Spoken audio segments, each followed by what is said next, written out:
안녕하십니까. FMBC 뉴스투데이입니다. 길이만 400m에 이르는 스위스 해운회사 소속 세계 최대 컨테이너 운반선이 국내에는 처음으로 광양항에 입항했습니다. 선박이 대형화되는 추세에 발맞춰 국내 2위 항만인 광양항에도 장비 확충이 시급하다는 목소리가 높습니다. 문영철 기자입니다. 부두에 접안해 있는 초대형 선박에 화물을 싣는 작업이 한창입니다. 길이 400m에 폭 61.5m. 이달 초 건조를 마친 세계 최대 규모의 컨테이너 선박이 국내에는 처음으로 광양항에 입항했습니다.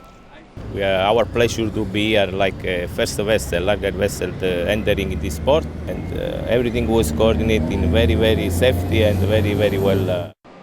국내 한 조선업체가 1년 9개월에 걸쳐 건조한 이 선박은 아시아에서 유럽까지 이어지는 정계 항로에 투입됐습니다. 한 번에 실어 나를 수 있는 물량은 20피트짜리 컨테이너 2만 3천여 개.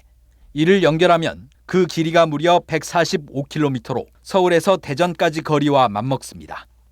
이 같은 초대형 선박에 컨테이너를 싣거나 내리기 위해선 한 기에 120억 원가량 하는 대형 크레인이 필요한데 광양항에는 현재 4기가 설치돼 있습니다. 하지만 여전히 부산항의 10분의 1 수준에도 미치지 못하는 상황입니다. 갈수록 선박이 대형화되는 추세에서 항만의 경쟁력을 높이기 위해선 신속한 장비 확충이 절실합니다. 가장 효율적인 항만의 하나임을 입증했다고 할 수 있겠습니다. 부두 내에 새로운 장비를 투입하고 항만의 물동량 창출을 위해서 배후 부지를 확장해 나가야 되겠다는 거. 전 세계적으로 선박 대형화 경쟁이 가속화하고 있는 가운데 세계 최대 규모의 컨테이너선은 중국과 말레이시아, 유럽 각국을 차례로 거쳐 석 달 뒤인 오는 10월 다시 광양항에 입항할 예정입니다. MBC 뉴스 문형철입니다. 최근 10년 동안 전남 지역 평균 농가 소득이 56% 증가한 것으로 분석됐습니다. 호남지방통계청이 최근 10년 동안 전남 지역 농가 경제 변화를 분석한 결과 도내 평균 농가 소득은 지난 2009년 2,500여만 원에서 지난해 3,900여만 원으로 10년 만에 56.6% 늘었습니다. 또 전남 지역 연평균 농가 소득 증가율은 5.1%로 전국 연평균 농가소득 증가율 3.5%에 비해 1.6%포인트 높았습니다. 어려움을 겪고 있는 매실 산업 활성화를 위해 직불제 도입과 농가 조직화 등 다양한 대안이 제시됐습니다. 최근 민주평화당 정인화 의원이 마련한 관련 토론회에서 생산자 측은 FTA 피해 보전 직불제 도입 등 제도 개선을 통해 농가들을 지원해야 한다며 농민들이 적정 가격을 보상받을 수 있도록 정부의 노력을 주문했습니다. 이에 대해 농식품부 관계자는 직불제 개편 과정에서 매실이 소외되지 않도록 하겠다며 매실 농가를 조직화해 협상력을 높이고 생산량 조절이 필요하다고 밝혔습니다. 얼마 전 유명 TV 프로그램에 방영된 여수의 한 청년몰이 보기 드문 호황세를 이어가 눈길을 끌고 있습니다. 이 여세를 몰아 청년몰의 성공 모델을 만들어보기 위해 지자체가 힘을 싣고 나섰는데요. 민관의 협력이 절실해 보입니다. 박광수 기자입니다. 만두가게 손님들이 판매대 앞으로 길게 늘어서 있습니다. 먹어. 근데 줄이 너무 기네요. 사람이 너무 많아. 앉을 자리도 없네요. 바로 옆 코너도 30분은 기다려야 햄버거를 받을 수 있고 매장 테이블은 앉을 곳이 없습니다. 얼마 전 골목식당이라는 프로그램에 소개된 여수의 꿈뜨락몰.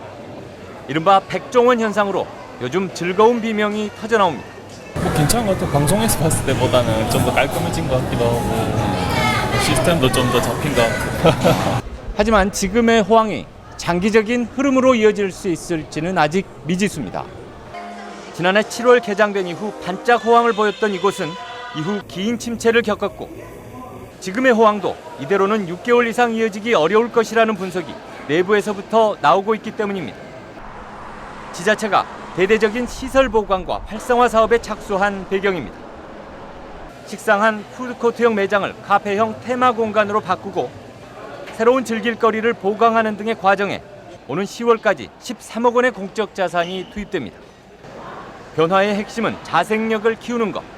환경적 경쟁력은 저희 사업에서 충분히 지원이 가능하거든요. 근데 내적 경쟁력 부분들은 저희 또는 지자체 그리고 청년 상인들이 함께 같이 노력해야 될 부분입니다. 청춘창고와 청춘웃장 그리고 꿈뜨락몰. 지역의 청춘몰들이 관의 지원이나 매체 노출에 의존하지 않는 진정한 명소로 자리매김할 수 있을지 지속 가능한 성공 모델 하나가 절실합니다. MBC 뉴스 박광수입니다. 광양 지역 대기 환경 개선을 위한 공동협의체가 어제 공식 출범했습니다. 광양시와 포스코 광양제철소, 광양환경운동연합 등 10여 개 단체로 구성된 협의체는 앞으로 6개월 동안 광양제철소의 대기오염 물질 무단 배출 사태와 목질개 화력발전소 논란 등 각종 환경 문제에 대한 개선 대책을 마련할 계획입니다. 이와 관련해 광양제철소는 보도자료를 내고 시설 투자와 기술 개발, 환경관리 강화 정책을 추진해 오염물질 배출량을 줄이겠다고 밝혔습니다. 대기오염물질 측정치 조작업체에 대한 민관 합동조사에 주민들이 추천한 업체가 참여할 전망입니다. 전라남도에 따르면 대기오염물질 측정치 조작 사태를 해결하기 위한 민관협의체는 주민 대표 및 시민단체가 추천한 민간 측정 대행업체 2곳과 전남보건환경연구원이 참여한 가운데 여수산단 입주업체에 대한 대기오염도 검사를 실시하기로 결정했습니다. 또 전라남도와 여수시는 주민들이 기업들의 환경오염 배출 시설을 직접 둘러볼 수 있도록 이달 안에 여수산단 입주업체들과 협약을 체결하기로 했습니다. 순천만 국가정원이 지난해보다 빠르게 관람객 300만 명을 돌파했다는 소식 전해드렸는데요. 올해 600만 명 목표는 성수기보다 절반 이상 관람객이 줄어드는 여름이 고비라고 합니다. 박민주 기자가 취재했습니다. 순천만 국가정원입니다. 한여름 무더위가 시작되면서 정원은 여름꽃으로 새롭게 단장되고 있습니다. 3355 국가정원을 찾은 관람객들 손에는 강렬한 햇살을 피하기 위한 양산이 들려 있습니다. 좀 돌아보기에 시간도 많이 걸릴 것 같아서요. 그냥 큰 우산 썼어요. 지난 3일 국가정원을 찾은 관람객은 지난해보다 46일 빠르게 300만 명을 돌파했습니다. 이 같은 흐름을 반영해 국가정원은 600만 명 관람객을 목표로 하고 있지만 한여름이 고비입니다. 봄이나 가을 성수기에는 한 달 평균 100만 명이 찾지만 여름에는 절반 수준으로 떨어지기 때문입니다. 순천시는 어린이 물놀이장을 개장하고 오는 19일부터 38일간 열리는 여름 몰빛 축제와 야간 개장으로 관람객을 모을 계획입니다. 약 38일간에 거쳐서 밤 10시까지 개장을 하고 있습니다. 한여름밤 무더위를 저희 순천만 국가정원에서 지켜주셨습니다. 해마다 반복되는 더위를 피할 수 있는 자연적인 그늘 조성과 특색 있는 여름 정원으로 볼거리를 다양화하는 필요성도 그만큼 커지고 있습니다. 올해 순천만 국가정원은 관람객 600만 명이 목표입니다. 사실상 여름 관람객 추이가 최대 변수입니다. MBC 뉴스 박민주입니다. 전남도가 도공인 글씨를 훈민정음 창제 당시 글자체로 교체했습니다. 전남도는 기존 공인 글자인 한글 전서체가 한눈에 알아보기 어렵다는 지적에 따라 모든 도민이 쉽고 간명하게 알아볼 수 있는 훈민정음 창제 당시 글자체 서체로 바꿨다고 밝혔습니다. 공인 교체 대상은 모두 935점으로 이 가운데 전남지사 직인과 전남지사 민원 사무 전용 특수공인 2점은 담헌 전명옥 선생이 기증한 서체로 교체됩니다. 전남도는 전명옥 선생의 서체 작품을 행정박물로 지정해 기록관에서 영구 보존할 계획입니다. 최근 전남도청을 방문해 한전공대가 2022년 3월 차질 없이 개교하도록 관심을 갖고 지원하겠다는 문재인 대통령의 언급과 관련해 전라남도가 어제 기자회견을 통해 보다 구체적인 방안과 계획을 밝혔습니다. 일단 가장 큰 관심사인 재정 지원에 대해서는 2단계 방안을 제시했습니다. 고익수 기자가 보도합니다. 한전공대의 2022년 3월 차질 없는 개교를 위해 가장 시급한 것은 재정 확보 방안. 그 1단계로 한전공대가 개교하기 전까지 필수적으로 갖춰야 하는 데 들어가는 재원은 한전이 부담하기로 정리됐습니다. 개교 이후 들어가는 비용을 정부에서 최소 지자체 수준으로 지원한다는 것이 2단계 방안입니다.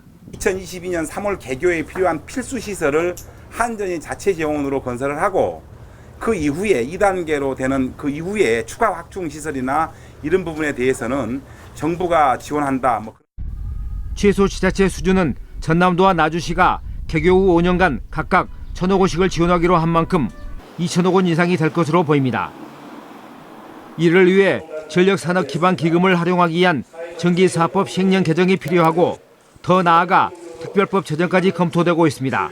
특별법을 제정하면 그 면제를 받습니다. 예타 면제를 받을 수가 있기 때문에 그래서 투트랙으로 간다. 법률 근거에 대해서는 먼저 전기사업법을 시행령을 개정을 해서 그 기금을 쓸 수 있도록 하고 지금 상황대로라면 2024년에야 개교가 가능하지만 문 대통령의 2022년 차질 없는 개교 언급으로 교육부가 후속 조치를 서두르고 있는 한전공대 설립, 건축 설립 기본계획 용역안까지 포함된 최종 마스터 플랜이 예정대로 오는 9월 확정되면 개교를 위한 절차 진행이 한층 탄력을 받게 될 전망입니다. MBC 뉴스 소익수입니다. 오는 10월 거북선 대교 아래로 위치를 옮겨 개장할 4기 여수 낭만포차의 운영자 18명이 선정됐습니다. 여수시는 사회적 약자 3명과 인근 지역 주민 2명, 청년층과 일반 시민 13명 등 모두 18명을 서류평가와 품평회 등을 거쳐 낭만포차 4기 운영자로 최종 선발했습니다. 하는 상황입니다. 다만 지금도 일부 중북부 지방에서는 이 국지적 소나기 구름이 남아있는 곳이 있고요. 강원도 고성 지방의 호우주의보는 빗줄기가 약해지면서 해제가 됐습니다. 대기 불안이 계속되기 때문에 오늘도 언제든 소나기가 지날 수 있어서 우산 꼭 챙기셔야겠고요. 전국적으로 미세먼지 농도는 보통 수준 보이기 때문에 먼지 걱정은 덜하겠습니다. 내셨습니다.